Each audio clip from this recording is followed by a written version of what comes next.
itu tidak akan diperoleh ilmunya, pengetahuannya, pengetahuannya di dalam kampus manapun di dunia ini. Kita hanya dapat oleh dan melalui kebenaran firman Tuhan dan oleh Tuhan itu sendiri.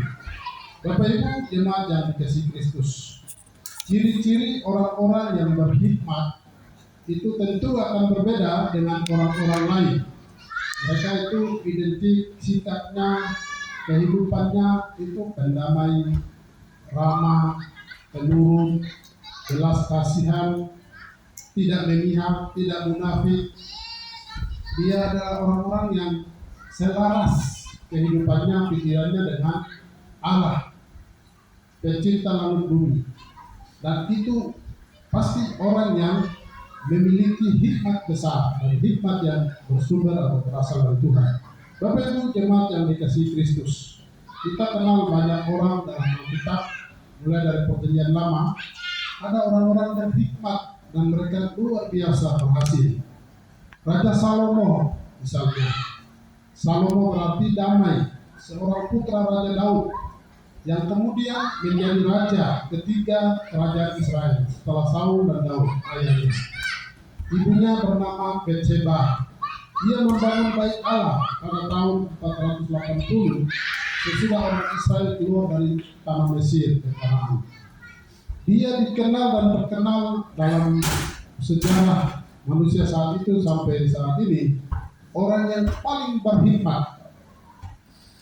Dan dia dianggap orang berhikmat dari semua yang pernah ada di kolong langit ini. Dia bijaksana, dia raja, dia memerintah, dia berkuasa penuh, dan dia semua yang dilakukannya berhasil. Kita bisa lihat dari 2 Tawarik 1 ayat 1 sampai 13. Di sana menjelaskan, menggambarkan siapa sosok Salomo. Salomo adalah raja Israel yang luar biasa hikmatnya, bijaksana, sangat bijaksana, dan pasti semua itu dia peroleh oleh anugerah Tuhan, oleh Allah. Allah hikmati dia dengan hikmat yang luar biasa, sehingga dia masih umur belasan tahun dia sudah menjadi raja.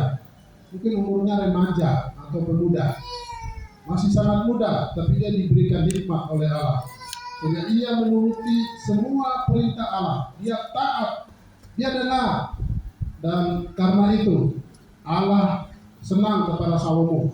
Dan karenanya suatu malam Allah berkata kepada Salomo dalam mimpinya, Salomo, apa yang kau inginkan untuk kuberikan kepadamu?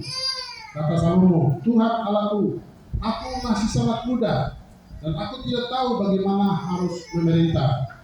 Dan karena itu hikmatilah aku. Dia minta hikmat, dan Allah memberikan hikmat sesuai dengan permintaannya. Tuhan senang dengan apa yang diminta oleh Salomo. Ia diberikan hikmat, bukan umur panjang, bukan kekayaan, bukan jabatan, bukan apa-apa dia minta. Dia hanya minta hikmat. Dan karena itu, Bapak Ibu jemaat, Allah memberikan hikmat yang luar biasa kepada Salomo.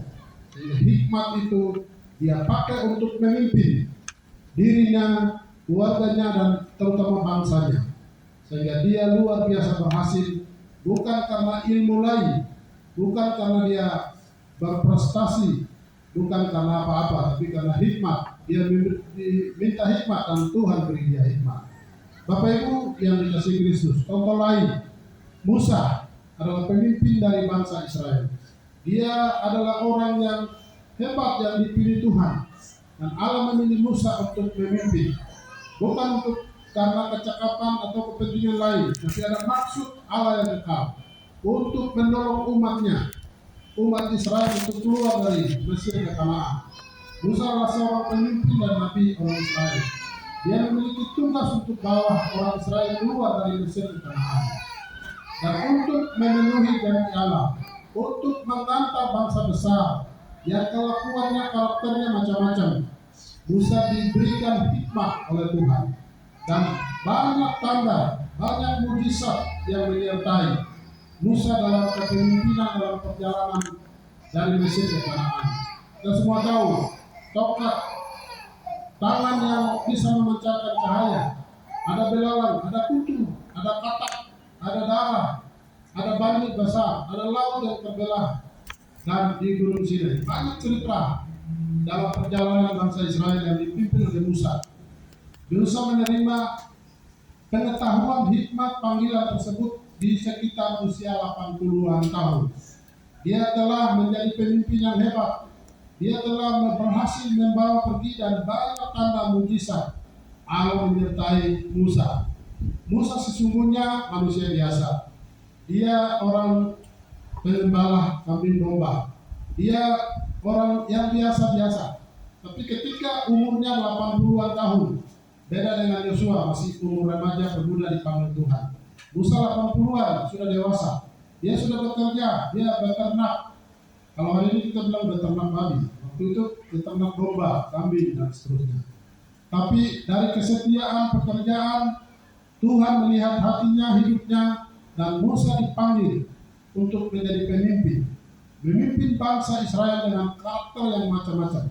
Tapi dia berhasil, Tuhan membawa dia, Tuhan hikmati dia, dan kita bisa tahu dari Kejadian 32 ayat 7 sampai 35 menceritakan tentang Musa dan hikmat Allah yang dia miliki, dan olehnya dia dikenal dan terkenal sebagai orang yang paling berhikmat dari semua orang yang pernah ada saat itu. Bapak Ibu jemaat yang dikasihi Kristus, ada kisah lain, ada pemimpin lain, orang yang paling hikmat dalam sejarah kita perjanjian lama. Yosua sesudah Musa. Dia adalah tokoh dari suku Efraim yang memimpin bangsa Israel, menggantikan Musa keluar dari Mesir, dan dia berhasil mengantar bangsa itu masuk ke Kanaan. Yosua sosok pemimpin, orang yang mau melayani rendah hati.